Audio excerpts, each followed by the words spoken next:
Well, this story is about Lord Chaitanya going to the house of his devotee Shuklambara. And it's very interesting the way he's arranged these stories, because this chapter 15 ends with the idea that Madai became Kirti, he became famous as Brahmachari.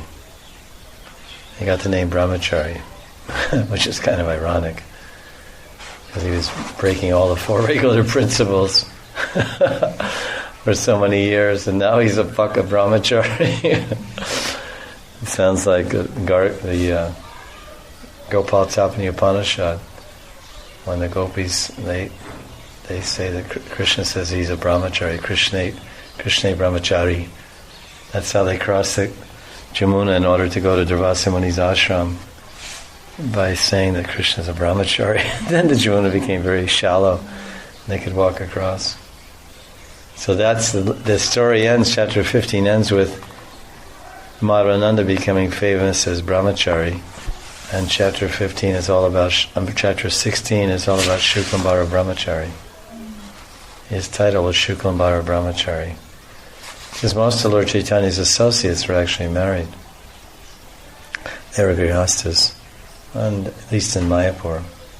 So this is chapter 16, and Lord Chaitanya, as I was saying in the afternoon, even in Nitya Lila, when you read the Gutika about Gauranga's pastimes in Mayapur, in the morning time, he usually goes and visits the homes of all the different devotees, and they have kirtan in the homes of his different devotees. Takes prasadam in different devotees' homes in the afternoon, or his own home. Then he goes in the morning around 11 o'clock and visits the homes of all his different devotees, followers. So here he's visiting Shuklambara's house, and he was a poor Brahmin, but Lord Chaitanya came to visit him. It's very much like the story of Sudama Vipra. I'm not actually sure Shuklambara's identity in Krishna Lila must be mentioned, but Lord Chaitanya and Lord Krishna, they don't consider high and low, rich or poor. They're just looking for the prem sampati, the wealth of love in a devotee's heart. This is what attracts the Lord.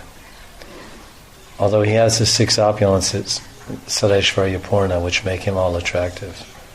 Krishna is all attractive because of his Rupa Madhurya, his Lila Madhurya, these sweetnesses of Krishna, and his beauty and his wealth, power, knowledge, renunciation, fame.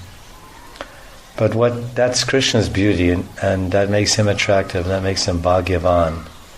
Bhagyavan. He has so many auspicious qualities, so he's Bhagyavan or Bhagavan. Swayam Bhagavan Sri Krishna. So Aisrasya Samagrasya Virasya Yasashashriya. Then he has these six opulences, and of course he's God, he's the creator, he's the supreme, he owns everything, he's so powerful, he's Lakshmipati, he's so wealthy. Vaikuntanath, the Lord of unlimited Vaikuntha planets, the father and the husband and controller of Lakshmi Devi, Lakshmipati. But he's attracted to one particular wealth. He himself, the all-attractive person, is attracted to one particular wealth, one particular bhagya, and that's the prem bhagya, or the prem sampati of the heart of the devotee. So he goes for that, he looks for that, he worships that, and he serves that, and he wants to be with that. So Shuklambara Brahmachari was such a personality.